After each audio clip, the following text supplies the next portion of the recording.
हर साल मार्गशीर्ष मास के शुक्ल पक्ष की द्वादशी तिथि को मत्स्य द्वादशी तिथि मनाई जाती है। माना जाता है कि जो साधक इस दिन विधि विधान से भगवान विष्णु के मत्स्य रूप की पूजा करता है, उसे सुख शांति की प्राप्ति होती है। ऐसे में आइए पढ़ते हैं मत्स्य द्वादशी की कथा।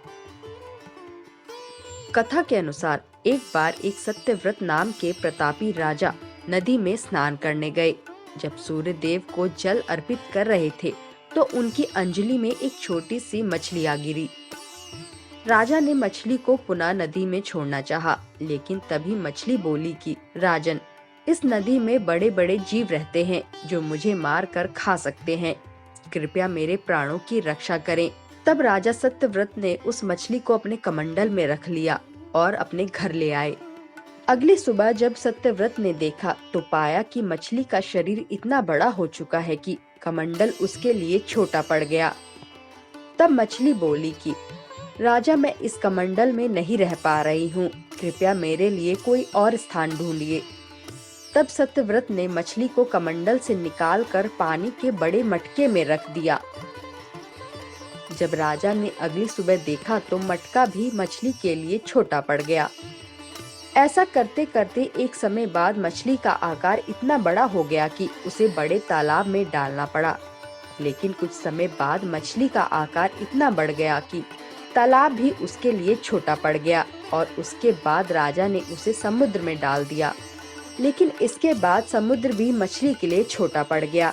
तब सत्यव्रत समझ गए कि यह कोई आम मछली नहीं है। तब राजा ने बड़े ही विनम्र स्वर में पूछा कि आप कौन हैं, जिन्होंने सागर को भी डुबो दिया। तब भगवान विष्णु ने उत्तर दिया कि मैं हयग्रीव नामक दैत्य के वध के लिए आया हूँ, जिसने छल से ब्रह्मा जी से वेदों को चुरा लिया है, जिस कारण ज्ञान लुप्त होने से समस्त लोक में अज्ञानता का अंधकार फैल गया है। भगवान विष्णु ने आगे कहा कि आज से 7 दिन बाद पृथ्वी पर प्रलय आएगी और संपूर्ण पृथ्वी जलमग्न हो जाएगी।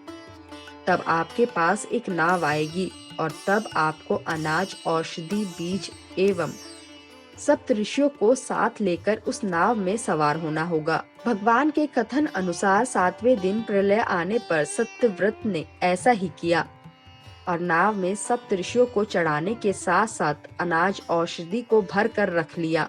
इसी बीच सत्यव्रत को मत्स्य रूप में भगवान के पुनः दर्शन हुए।